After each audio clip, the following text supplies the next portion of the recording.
of what happened with the notification for some reason, but yeah, lots of really good fights on this fight card. We are going to be doing a full card prediction today. But yeah, LFA 104, Mckenzie versus Phillips. 9 fights on the entire fight card. In the main event, Aaron Mckenzie and Brandon Phillips in a lightweight fight. In the co-main event, an amazing grappler in Carlos Candelario and Yuma Horigoshi.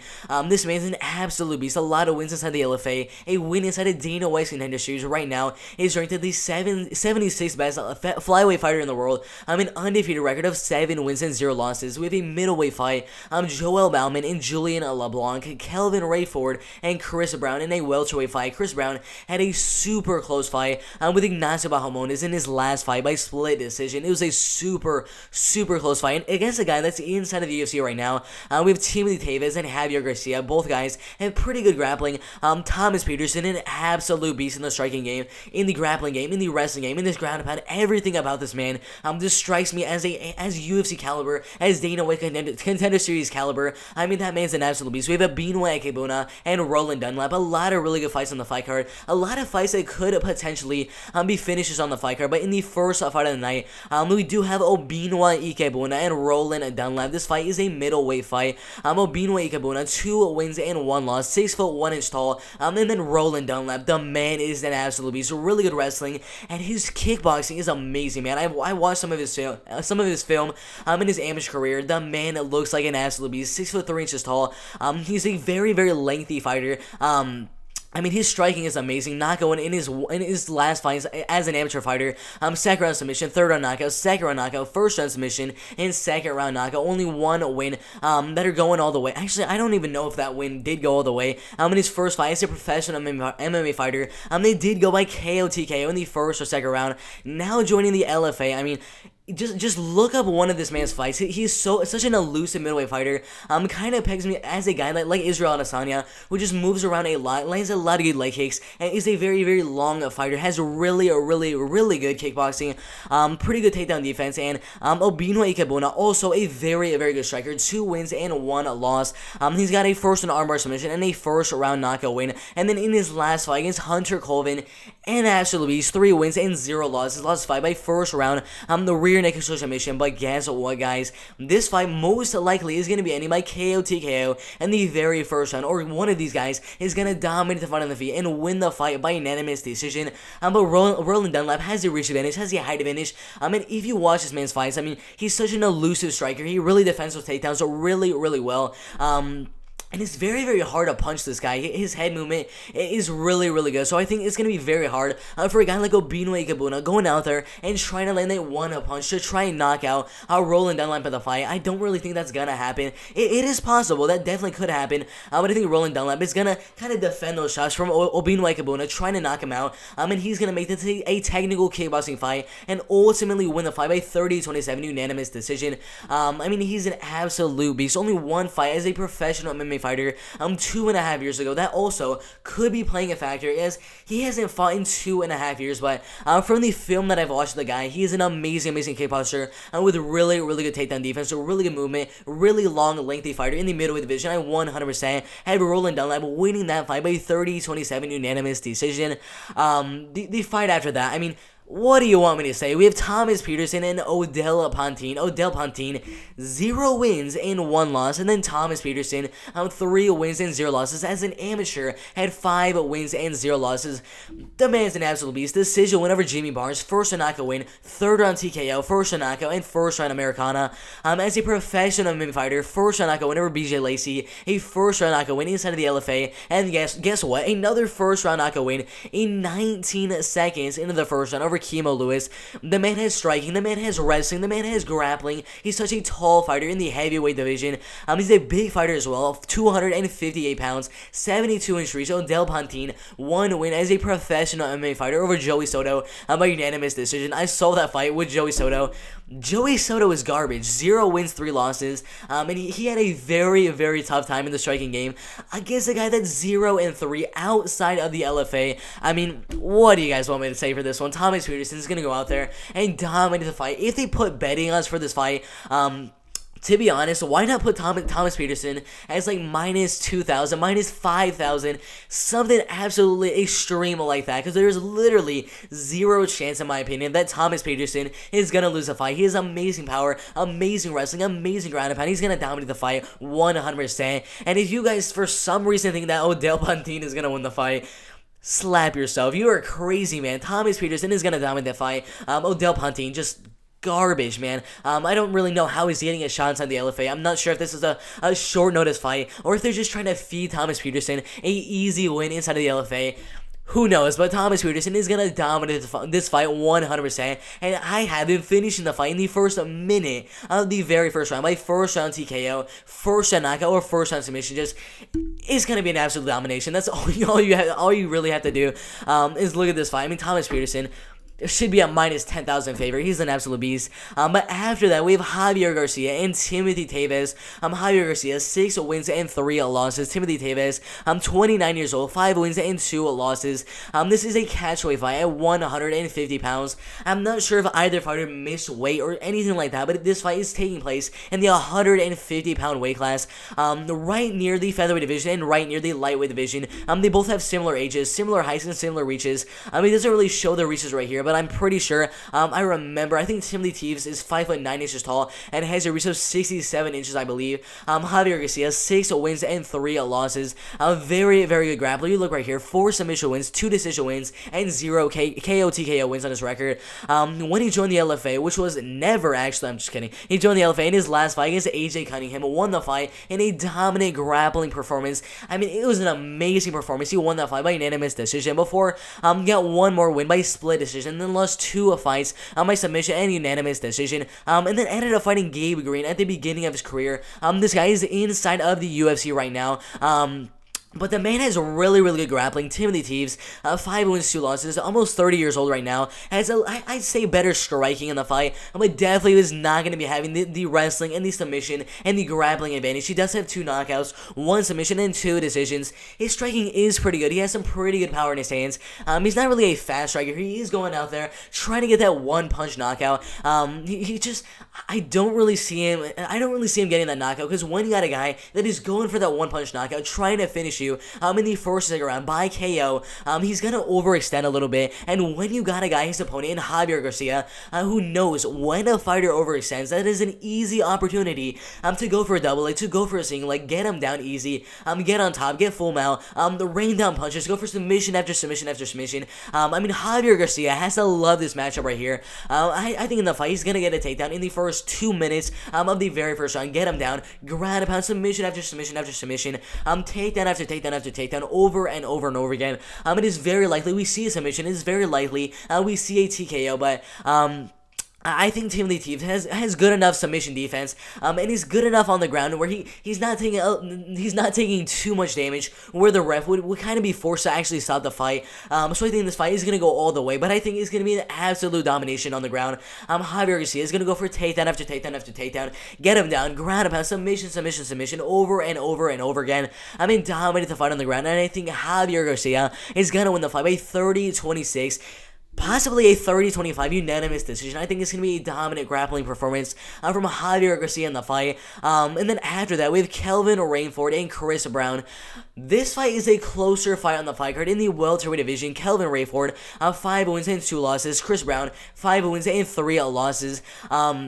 Kelvin Rayford is 6'3" tall, a really, really tall fighter for the welterweight division. Chris Brown, 4 inches smaller at 5'11" tall, and has a decent reach of 74 inches. There is a pretty big age disparity between both fighters. Kelvin Rayford, 35 and a half years old. Chris Brown literally just turned 32 years old today. He has 5 wins, 3 losses. His last 2 fights were losses to Carrington Banks by unanimous decision. If you guys do not know who Carrington Banks is, he was on the Ultimate Fighter, inside of Bellator, inside of the LFA. Just an overall really, really good wrestler and really, really good striker. He lost a fight by unanimous decision. Ignacio Bahamondes, a guy that's inside of the UFC right now. I watched that fight, and it was super, super close. Honestly, that fight could have gone either way. He ended up losing the fight by split decision, but honestly, the strike differential in the fight were literally that even. It was a super close fight.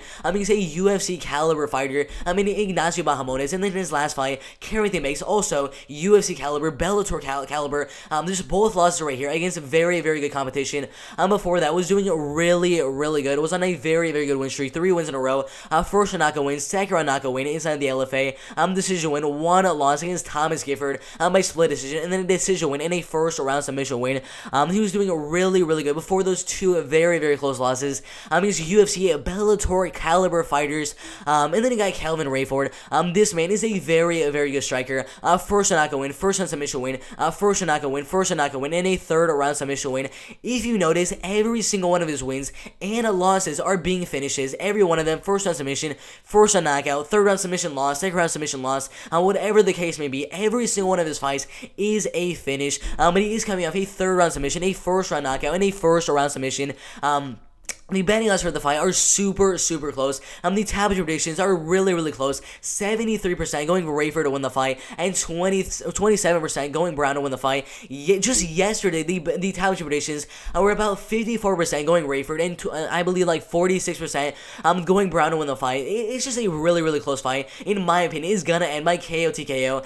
Considering every single one of Kelvin Rayford's fights, win or loss, has been a finish, and Chris Brown has so much power in the striking game. They both have really, really good striking. There is that age disparity in the fight. There's that height disparity in the fight. But Chris Brown in his last fight with Ignacio Bahamondes, who is also 6'3" tall and has a super, super long reach, he kept that fight super, super even and did really, really well against a much taller fighter in Ignacio Bahamondes. I think the exact same thing is gonna happen here with Kelvin Rayford. I think Chris Brown has that experience against a taller fighter, the fighter with a lot longer reach, and in the fight, he was doing really, really good at getting in and landing that right hand and getting out really, really fast.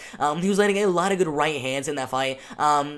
I mean, you already know, Kelvin Rayford is going to go out there and try to land a lot of jabs using that reach and height advantage in the fight, but overall, I think the fighter that is going to land the majority of the faster, the harder punches will be Chris Brown. I think it's going to be a 29-28 fight, a really close fight. I mean, Chris Brown, pretty much every single one of his fights that he has lost in his professional MMA career has been a split decision or a very, very close fight, but I am going with Chris Brown to keep the fight on the feet, make this a kickboxing fight, and I think he's going to be really close, but I give the edge to Chris Brown in the striking game by this much. It is just so close in the striking game, but I am going with Chris Brown to win the fight by 29-28, because it is a really close fight in the welter division, but I had Chris Brown winning the fight by 29-28 unanimous decision.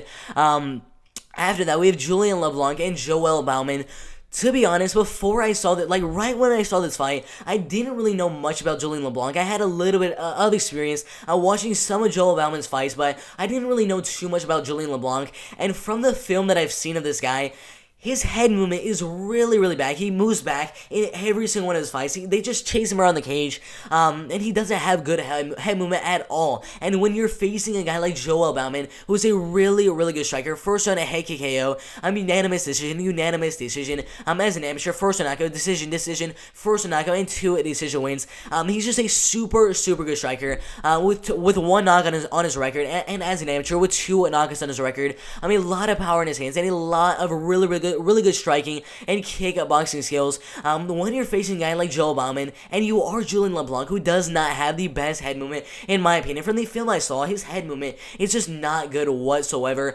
So he is going to be, they have the same height, but he is going to have the reach advantage in the fight, which is going to be a huge deal. Fighting a guy like Julian Leblanc, who does not have that head movement, so you can kind of stalk him down a little bit, as he does move back significantly in his fight. So if you got a guy like Julian Leblanc moving back, Joelle Bauman can just stalk him and just wait for the opportunity, land the right hand, land the jab, and just dominate the fight on the feet. And I think that is exactly what is going to happen in this middleweight fight right here. Joelle Bauman is going to stalk Julian Leblanc in the fight. This fight is definitely going to be a striking fight. Both fighters have very good striking, but Julian Leblanc, that head movement and the speed of his strikes are not really good. I think Joelle Bauman is going to go out there, land a lot of really good shots, possibly get the finish by KO TKO in the first or second round. A lot of people are saying the fight is going to be a first or second round knockout, but in my opinion, I think the fight is going to go all the way. Joelle Bauman is going to dominate the fight on the feet and win the fight by 30-27 unanimous decision. And then we got the co-main event, Carlos Candelario and Yuma Horigoshi. This is a grappler versus striker fight, and Yuma Horigoshi has some decent grappling skills, I guess. But Carlos Candelario, man, this man's a beast. 7 wins and absolutely no losses. 29, almost 30 years old, 5'7" tall, and has a reach of 67 inches. As I said before, he's an undefeated fighter in the flyweight division. First round submission, decision win, first knockout. First round submission, second round submission, first knockout win, decision win on Dana White's Contender Series. All these wins coming inside of the CES. After that win on Dana White's Contender Series, he was supposed to have this fight right here. It did get canceled, and now inside of the LFA, in his first fight inside of the promotion, in the co-main event of LFA 104, he's fighting Yuma Horigoshi. Quite honestly, I do not know how he's getting this fight inside of the LFA. He lost one fight by split decision, and then got a fight inside the LFA after getting a loss. Not really sure why they're getting him inside of the LFA. If he's coming off a loss, 2 losses in a row, both in pretty close fights, both by split decision. Decision win, first round submission, decision win. Second round guillotine, first knockout, second round submission. In my opinion, he's definitely a striker in the fight. He does have more submissions than he does having knockouts in his career. But in this fight, he's definitely going to want to keep the fight on the feet. Carlos Candelario, his submission skills, his grappling, his wrestling, even his striking is really, really good. If Carlos can get him down, he's gonna dominate the fight. It is just that simple. If he gets him down, he's gonna win the fight by submission, TKO in the first round, or win the fight in a dominant unanimous decision. If the fight stays on the feet, it's gonna be very, very even. But because the fight is so even on the feet, and there's such a humongous advantage for Carlos Candelario in the grappling, in the wrestling, in the ground and pound, all those sorts of things, in the grappling game, it doesn't really matter what's happening in the striking game, because Yuma Horigoshi in the striking game is always going to be having to worry about getting taken down. So even if Carlos Candelario is not doing good in the striking game, he could just go for a takedown. It is that simple. So I have Carlos Candelario going out there, possibly getting a finish in the first round by submission in the first round, or TKO in the first round, but most likely he's gonna win the fight by unanimous decision and 30-27 on all judges' scorecards. But yeah, that is my prediction for the co-main event. I have Carlos Candelario winning the fight by unanimous decision. If you guys forgot some of my predictions, I have Roland Dunlap winning his fight. I have Thomas Peterson winning his fight. Javier Garcia winning his fight. Chris Brown winning his fight. Joel Bauman winning his fight. Carlos Candelario winning his fight. And now we go to the main event. Aaron Mckenzie and Brandon Phillips. This one is a pretty lopsided main event. You look at the Tavis predictions. 95% going Mckenzie to win the fight, mainly by submission and unanimous decision. When I first saw the fight, I was like, I don't even know what they're doing with Brandon Phillips. Look at the height. Look at the height of both fighters. 5'11" tall for Aaron Mckenzie, 73.5 inch reach. Brandon Phillips, literally 6 inches smaller. And this is a lightweight fight, a 3-round lightweight fight in the main event. He's literally 6 inches smaller than Aaron Mckenzie in the fight. 32.5 years old and 31.5 years old. So no real age advantage for either fighter in the fight. Consider, and guess what, guys? They literally both came from the same exact place, Oklahoma City, and then Oklahoma City, which is, I guess it's a coincidence. I'm not really sure, but I guess Aaron Mckenzie, 9 wins, 2 losses, and 1 draw. Decision win over Joe Giannetti, who was recently in a main event inside of the LFA. First round submission win over Garcia. His only 2 losses to Daquan Pickney and Chris Gonzalez. If you guys do not know who Chris Gonzalez is, 6 wins and 0 losses, doing really, really good inside of Bellator, with 5 wins inside of Bellator, 3rd round knockout, and 4 decision wins. That makes an absolute beast, and it was a really close fight. Then he lost by split decision. A 2nd round submission win over Sean Clements. A 2nd round knockout win, 2nd round submission win, a draw, a 1 loss right there, a 2nd round submission, a 2nd round TKO, a 2nd round knockout, a 2nd round knockout. The man finishes almost every single one of his fights. 4 KO TKO wins, 4 submission wins, and 1 knockout wins. Most of his knockouts are mainly by TKO. He kind of gets you down, and he ground and pounds. You see right here, ground and pound TKO in the 2nd round. This one was a ground and pound knockout win. So he's trying to get you down. He's trying to soften you up with ground and pound and get that submission, or just keep on ground and pounding and finish you by strikes, by TKO, or win the fight by submission. That is basically what Aaron Mckenzie is gonna look to do in the fight. But he's gonna have that height advantage, and he is gonna have the reach advantage. So who knows? He is fighting at a War Room Kickboxing and MMA. He's a very good striker as well. So even if this fight stays on the feet, it'll probably be very even. Considering he has a height advantage, he has that reach advantage.